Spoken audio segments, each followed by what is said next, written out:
நீங்கள் எல்லாத்தையும் இங்கே கொண்டாந்துருங்க. அந்த இந்த மெட்டல் டிடெக்டர் அது கொண்டாந்துருக்கீங்களா? எல்லாம் இருக்குதா? சார். சரி, நீங்கள் அந்த தடுப்புலாம் கொண்டு வந்து போட்டுருங்க. Okay sir. யார் வந்தாலும் அவங்களை விசாரிச்சு அதுக்கப்புறமா நீங்கள் வீட்டுக்குள்ளே விடுங்க. உங்களுக்கு ஒரு வேளை யாராவது மேலே சந்தேகம் இருக்கிற மாதிரி இருந்துச்சுன்னா என்கிட்ட சொல்லுங்க, நானும் வந்து பார்க்குறேன். கொண்டு வாங்க. வைங்க.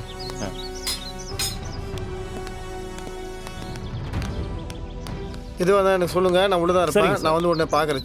என்ன வாங்க வாங்க, இந்த சைடு கொண்டு வந்து வைங்க. நல்லா உள்ள தள்ளி வைங்க. சார் என்னதெல்லாம்? சார் எல்லாம் எம்எல்ஏ சேஃப்டிக்காக தான் சார் பண்ணுறோம். யாரை கேட்டதெல்லாம் பண்ணிக்கிட்டு இருக்கீங்க? இன்னும் 10 நிமிஷம் தான் டைம் உங்களுக்கு. இது எல்லாத்தையும் தூக்கிட்டு வெளியே போகணும். ஒரு காக்கா இருக்கக்கூடாது உள்ள. கிளம்புங்க எல்லாரும். அப்பா கோச்சிக்காதீங்கப்பா. நான் தான் போலீஸ்க்கு மனு போட்டு பாதுகாப்பு கேட்டிருந்தேன்ப்பா.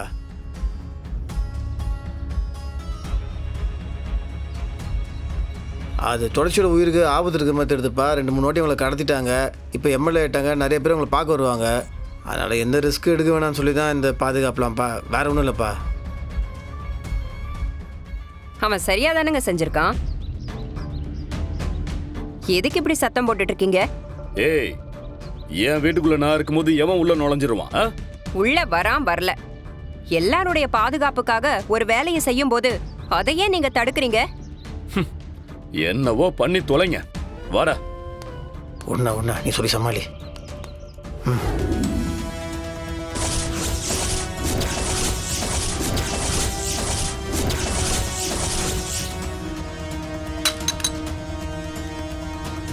சார் என்ன கன் வச்சிருக்கீங்க? கன்னு வச்சிருக்கேன். எந்ததான் கன்னு? நான் இந்த தொகுதியில எம்எல்ஏவா இருந்திருக்கேன், மந்திரியா இருந்திருக்கேன். எனக்கு கொலை மிரட்டல் இருக்கு. 10 வருஷமா இந்த துப்பாக்கி வச்சிருக்கேன். என்ன புதுசா கேக்குற நீ? சரிங்க சார், இந்த கன்னுக்கான லைசன்ஸ் கொடுங்க சார். லைசன்ஸ் தானே? கதிர், அப்பா லைசன்ஸை காட்டு. சரி.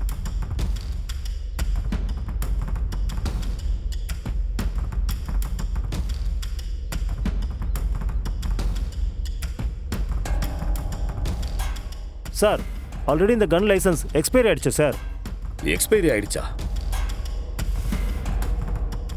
ஆமா, 1 வாரம் தானே ஆச்சு.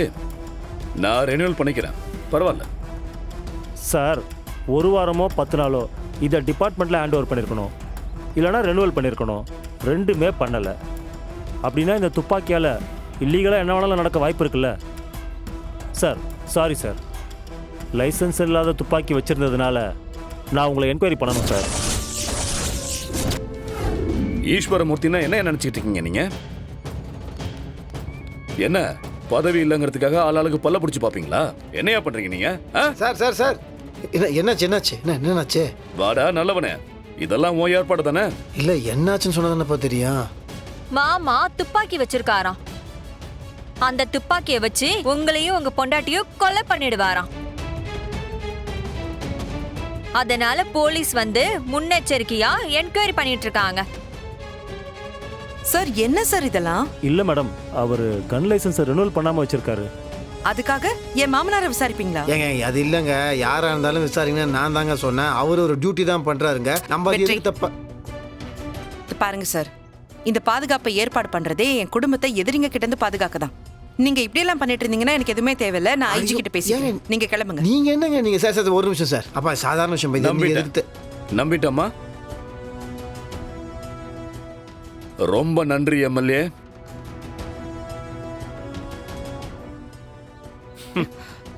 என்னங்க மாமா? என்னங்க எங்க தள்ளுங்க வெற்றி.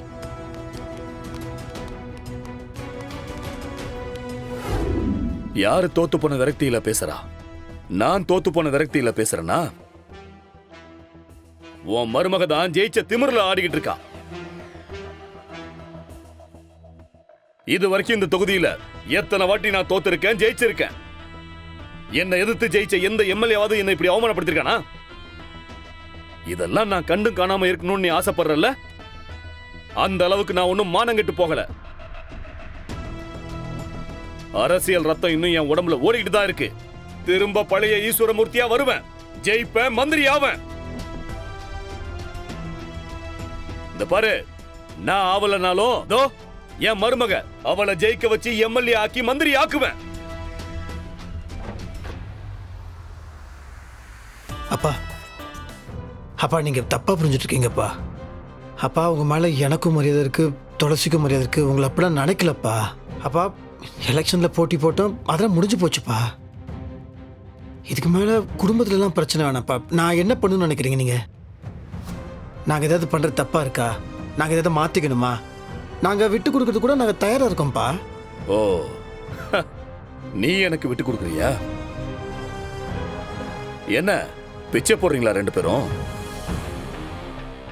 ஏய், இது என் வீடு. என் வீட்டுக்குள்ள வரதுக்கு எனக்கு எம்எல்ஏ பர்மிஷன் வேணுமா? இது என்ன உன் எம்எல்ஏவோட வீடா? மாமா, தெரியாம ஏதோ தப்பு நடந்துருச்சு. அதுக்கு நான் மன்னிப்பு கேட்டுக்கிறேன். என்னங்க பேசுறீங்க நீங்க? ஏய், சுமாரு. இது ஈஸ்வரமூர்த்தியோட முடிவு. நான் எடுக்கிற முடிவு என்னவா இருந்தாலும் அதுக்கு எல்லாரும் கட்டுப்பட்டு ஆகணும். மீறி பேசுனீங்க, யாரையும் விட மாட்டேன். ஏய், என்ன பாத்துக்கிட்டு இருக்க? உனக்கு மானம், ரோஷம், சூடு, சொரணம் எல்லாம் இருக்குல்ல? சோத்துல உப்பு போட்டு தானே தின்ற. முதல்ல உன் பொண்டாட்டி புள்ளைய கூட்டிட்டு வீட்டை விட்டு வெளில போடா. ஏங்க ஏங்க என்னங்க பேசுறீங்க நீங்க? டேய் வெற்றி, வெற்றி சொன்னா கேளுடா. இல்லடா வெற்றி, விடுமா, வாடா, நான் பேசுறேன் வாடா. விடுன்னு சொல்கிறேன். டேய் நான் சொல்றத கேளுடா. ஏங்க என்னங்க ஆச்சு உங்களுக்கு? இப்பதான் அவங்க தனி கொடுத்தனம் போய் இருந்தாங்க.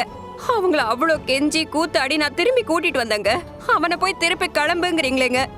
இதுல என்னங்க உங்களுக்கு லாபம்? விடுமா, அவர் சொல்லிட்டார்ல, நீ விடு. டேய் டேய் டேய் டேய், இருடா, அவரு ஏதோ கோவத்துல பேசுறாரு.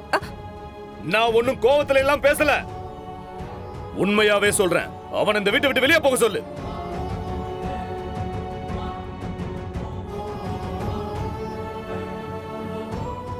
ஏங்க இது அவனோட வீடு, அவன் இங்கதான் இருப்பான். இது அவனோட வீடு, இது என் வீடு. ஒவ்வொரு செங்கல்லையும் என் உழைப்பும் என் பணமும் இருக்கு. இந்த வீட்ல யார் இருக்கணும் யார் இருக்க கூடாதுன்னு நான் தான் முடிவு பண்ணுவேன். அவனுக்கு இந்த வீட்ல இனிமே இடம் கிடையாது. வீட்டை விட்டு வெளியே போக சொல்லு. வெற்றி வா. அத்தை, என்னத்த நீங்க? எங்களுக்காக நீங்க பிரச்சனை பண்ணிக்காதீங்க. இது உங்க வீடு. நீங்க இருங்க, நாங்க போறோம். வாங்க வெற்றி, வா. என் புள்ள இருக்கிற வீடுதான் என் வீடு. வாங்க போலாம். வா வெற்றி. அம்மா அம்மா, என்னம்மா செய்யறீங்க? டேய் வெற்றி. பாட்டி, இனிமே நாங்க இங்கதான் தங்க போறோம். ஏன்னா தாத்தா எல்லாரையும் சண்டை போட்டு வீட்டை விட்டு வெளியே அனுப்பிச்சிட்டாங்க.